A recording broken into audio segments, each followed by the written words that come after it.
کہ من صلی یرائی فقد اشرک، جس نے دوسرے کو دکھانے کے لیے نماز پڑھی اس نے شرک کیا۔ جو نماز ابھی اللہ کے لیے تھی، جو رکوع اور سجدہ ہمارا اللہ کے لیے تھا، لیکن ہم نے چونکہ اللہ کے لیے نہیں پڑھی بلکہ اس لیے تاکہ لوگ یہ نہ کہیں کہ دیکھو یہ حج کر کے آگے ہم پھر بھی حاجی ہو کے نماز نہیں پڑھتا ہے، یہ مدرسے سے مولویت کی ڈگری لے کے آگے پھر بھی مولانا ہو کے نماز نہیں پڑھ رہا ہے۔ ہم لوگوں کے ڈر سے اگر مسجد میں آ رہے ہیں تو یہی نماز اللہ کے نبی فرماتے ہیں کہ شرک ہے۔ اب وہ اللہ کے لیے سجدہ نہیں ہو رہا ہے، رکوع نہیں ہو رہا بلکہ وہ لوگوں کے لیے۔ اللہ تبارک و تعالیٰ نے اگر رمضان کے روزے فرض کیے ہیں تو ان روزوں کو بھی میرے پیارے ساتھیوں اس کا مقصد تقوی سے جوڑ دیا ہے۔ یا ایھا الذین آمنوا کتب علیکم الصیام کما کتب علی الذین من قبلکم لعلکم تتقون۔ اے ایمان والو، اے مسلمانوں، تمہارے اوپر رمضان کے روزے فرض کر دیے گئے ہیں، اور یہ صرف تمہارے اوپر ہی نہیں فرض کیے گئے ہیں، کما کتب علی الذین من قبلکم، یہ روزے تم سے پہلے کے لوگوں پر بھی فرض کیے گئے تھے۔ ان روزوں کا مقصد یہ نہیں ہے کہ پورے مہینے تمہیں بھوکا اور پیاسا رکھ کر اللہ تبارک و تعالیٰ پورے سال کا اناج اکٹھا کر کے اس کو اسٹور کرتا ہے اور اس کو بچا کے رکھتا ہے تاکہ پورے سال تک چل جائے، نہیں، بلکہ اس روزے کا مقصد اللہ تبارک و تعالیٰ نے آگے فرمایا لعلکم تتقون، تاکہ تمہارے اندر تقوی اور پرہیزگاری پیدا ہو جائے۔ یہ روزہ تقوی سے جوڑ دیا، اور جس انسان کے روزے رکھنے کے باوجود اس کے اندر اگر تقوی نہیں آ رہا ہے، پرہیزگاری نہیں آ رہی ہے، تو یقیناً اس کے روزے قابل قبول نہیں، کیونکہ روزے کا مقصد ہے تقوی۔ یہ مائک ہم نے یہاں لگایا ہے تاکہ دور تک آواز جائے اور آپ بلا کسی پریشانی کی یہ آواز آپ سن سکیں، لیکن یہ مائک اگر اپنا کام نہ کرے اور دور تک آواز نہ پہنچائے تو آپ مائک والے کو پیسے نہیں دیں گے، اس مائک کو کباڑ خانے میں ڈال دیں گے، کیونکہ مائک نے اپنا مقصد پورا نہیں کیا۔ ایسے ہی ان روزوں کا بھی حشر ہوگا جو روزے تقوی سے خالی ہیں۔ اللہ تبارک و تعالیٰ نے، نبی اکرم صلی اللہ علیہ وسلم نے ہمارے اوپر اگر قربانی فرض کی ہے تو اس قربانی کو بھی تقوی سے جوڑا ہے۔ دیکھیے عبادت کی روح دیکھیے، اس کو بھی تقوی سے جوڑ دیا ہے، اور صاف طور پہ فرمایا لَن يَنَالَ اللَّهَ لُحُومُهَا وَلَا دِمَاؤُهَا وَلَٰكِن يَنَالُهُ التَّقْوَىٰ مِنكُمْ۔ لوگوں، تم جو قربانی کرتے ہو، قربانی کے جانور کو جو اللہ کے سامنے پیش کرتے ہو، اس پر چھری چلا کر اس کو ذبح کرتے ہو، تو یہ تصور مت کرنا کہ قربانی کے جانور کا گوشت اور اس کا خون یہ اللہ تبارک و تعالیٰ کے پاس پہنچتا ہے۔ اس کا نہ تو گوشت اللہ کے پاس جاتا ہے، نہ اس کا خون اللہ کے پاس جاتا ہے، وَلَٰكِن يَنَالُهُ التَّقْوَىٰ مِنكُمْ، بلکہ وہ تمہارے دلوں کا تقویٰ دیکھتا ہے کہ تم کس نیت کے ساتھ قربانی کر رہے ہو۔ میرے بھائیو، کتنی معاشرے کے اندر پھیلی ہوئی ان برائیوں میں ایک برائی یہ ہے کہ ہم ان عبادتوں میں بھی ریا نمود کرتے ہیں۔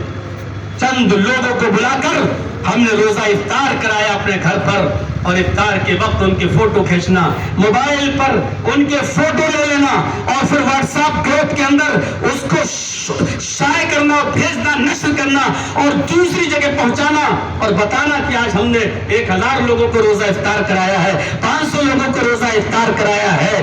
اسی طریقے سے قربانی کا کوئی بکرا ہم لائے، کوئی جانور لائے، اس کو ہم نے فوٹوز کا کھینچا اور واٹس ایپ گروپ کے اندر ہم نے سوشل میڈیا پہ ڈالنا شروع کر دیا۔ اب لوگ پوچھ رہے ساتھ کتنے کا ملا؟ 25,000 کا ملا۔ اب ہمارا جو ورودھی، ہمارا جو مخالف، اب وہ سوچ رہا ہے کہ یہ 25 کا لایا تو میں 30 کا لاؤں گا، اور پھر وہ بھی شو کر رہا اور دکھا رہا ہے۔ عبادتیں بھی ہماری ریا اور نمود سے نہیں بچ سکی ہیں، عبادتیں بھی ہمارے دکھاوے سے نہیں بچ سکی ہیں۔ سعودیہ گیا کوئی عمرہ کرنے کے لیے، احرام پہنے ہوئے ہے، خانہ کعبہ کے سامنے صاحب کھڑے ہو کے سیلفی لے رہا ہے، ڈال رہا ہے، اور سوشل میڈیا پہ ڈال کے ظاہر کر رہا ہے کہ آج اللہ نے مجھے عمرے کی توفیق دی۔ میرے بھائیوں، ریا اور نمود سے اپنے آپ کو بچائیے۔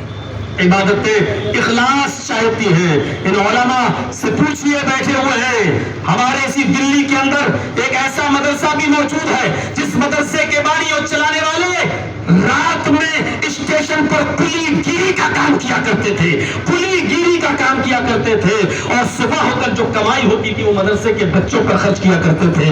اور ایک مرتبہ جب بہار سے کچھ بچے پڑھنے کے لیے آئے اور اس بزرگ کو آواز دی اسٹیشن پہ اترنے کے بعد ادھر آئیے صاحب، ہمارا سامان باہر تک لے جائیں گے؟ انہوں نے کہا کیوں نہیں، ہم تو کلی گیری کا کام ہی کرتے ہیں۔ کہا صاحب اتنے پیسے لگیں گے۔ اور جب وہ سامان اس بزرگ نے جب اسٹیشن کے باہر پہنچایا اور اسی بیچ اس بزرگ نے پوچھ لیا بچوں سے کہ تم کیسے آئے ہو، کسی مقصد سے آئے ہو؟ ان بچوں نے بتایا کہ میں پڑھنے کے لیے آیا ہوں، فلاں فلاں مدرسے میں تعلیم حاصل کرنے کے لیے جا رہا ہوں۔ انہی کا مدرسہ تھا جب یہ باہر سامان اتارتا ہے یہ بزرگ ان بچوں کا، اور جب وہ بچے پیسہ دیتے ہیں تو اس بزرگ نے کہا کہ میں مہمان رسول سے پیسہ نہیں لیتا، میں مہمان رسول سے پیسہ نہیں لیتا۔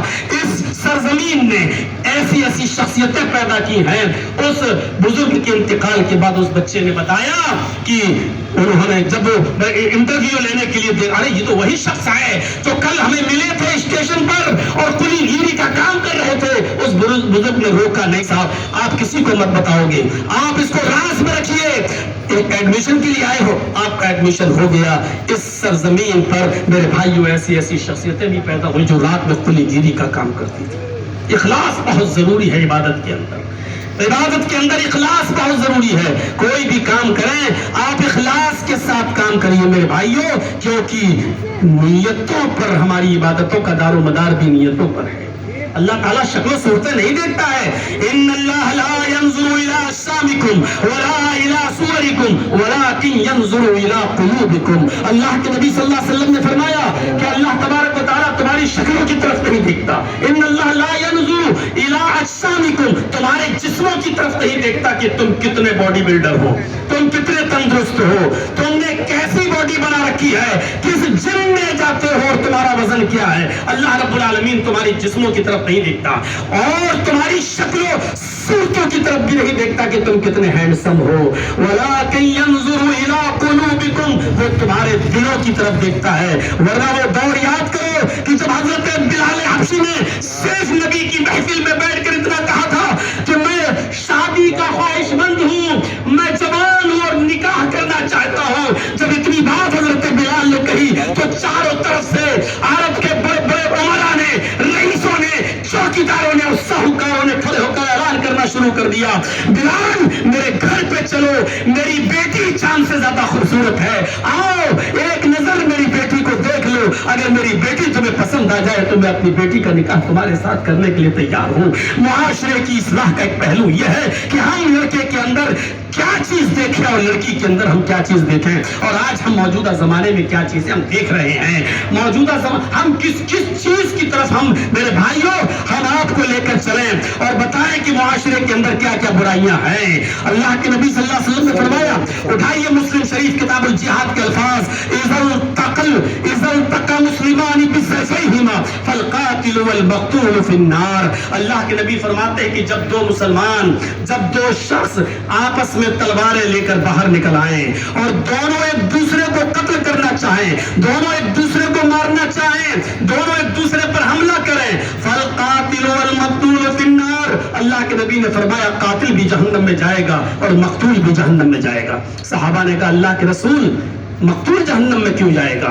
ھذا القاتل فما بال المقتول یا رسول اللہ، مقتول جہنم میں کیوں جائے گا؟ وہ تو بیچارہ مارا گیا ہے۔ قاتل کو جہنم میں جانا چاہیے کیونکہ اس نے قتل کیا ہے، مجرم وہ ہے، مقتول جہنم میں کیوں جائے گا؟ تو اللہ کے نبی صلی اللہ علیہ وسلم نے اس کا جواب دیتے ہوئے فرمایا مقتول نے اگرچہ مارا نہیں لیکن مقتول اس لیے جہنم میں جائے گا انہ کان حریصا علی قتل صاحبہ، کیونکہ وہ بھی اپنے ساتھی کے قتل کا حریص تھا، وہ بھی اپنے ساتھی کے قتل کا نیت اور ارادہ دل میں ارادہ رکھتا تھا اور نیت رکھتا تھا، اس نیت کی بنیاد پر وہ جہنم کے اندر جائے گا، وہ دوزخ کے اندر ڈالا جائے گا۔ ہم دیکھیں ہماری نیتیں کیا ہیں، ہم دیکھیں کہ ہم عبادتیں کس نیت کے ساتھ کر رہے ہیں، ہر جو بھی ہم کر رہے ہیں، جو بھی اچھا عمل وہ بھی نیت ہی پر دار و مدار ہے اس کا۔ میرے بھائیوں جب تک تقوی ہماری زندگی کے اندر نہیں آئے گا، یقین مانیے ہماری عبادتوں کی اصلاح بھی نہیں ہوگی۔ آپ کوئی بھی عبادت کریں تو وہ ہونی چاہیے۔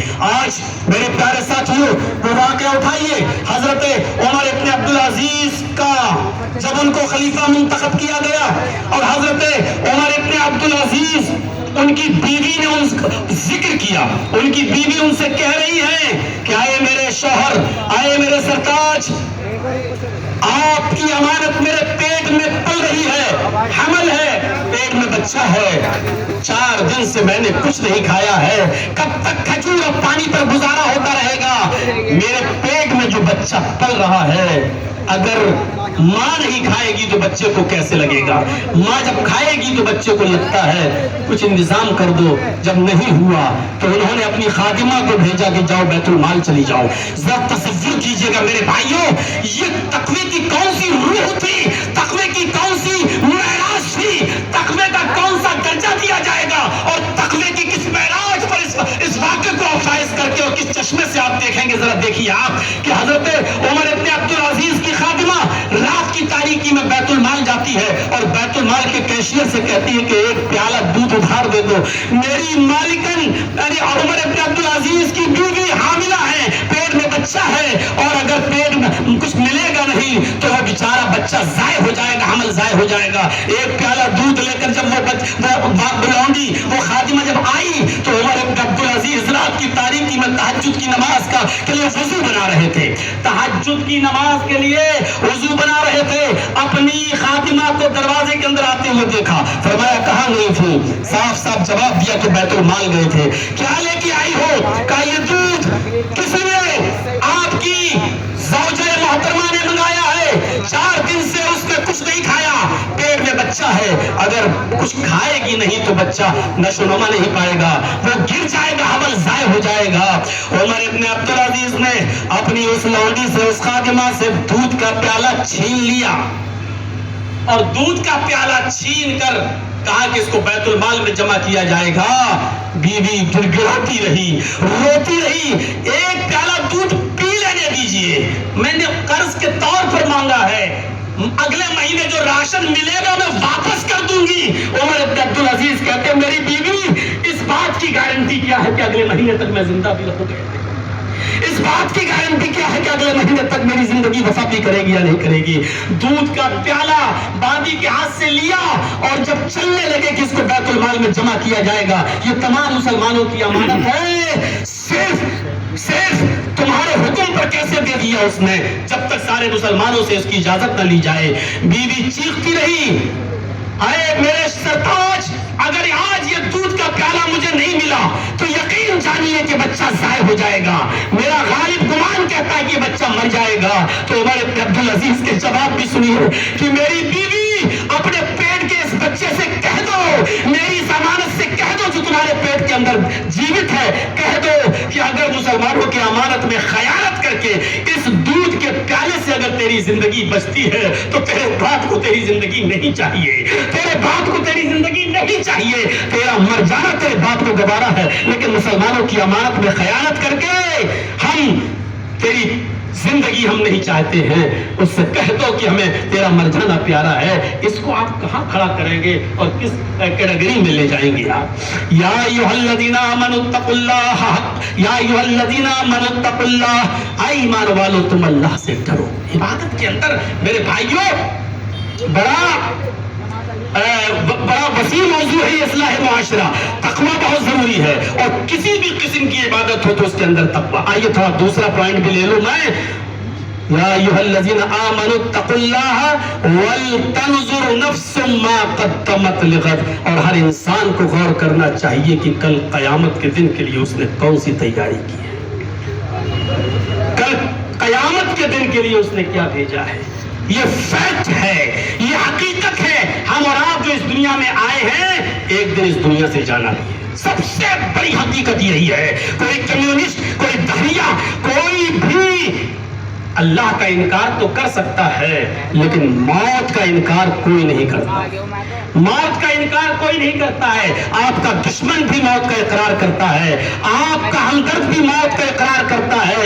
یہ 60 70 80 سال کی زندگی میرے پیارے ساتھی جو ہمیں ملی ہے، یہ عبادت ہی کے لیے ملی ہے، اور ہر انسان کو غور کرنا چاہیے کہ یعنی ہر انسان احتساب نفس کرے، اپنے عمل کا احتساب کرے۔ جب رات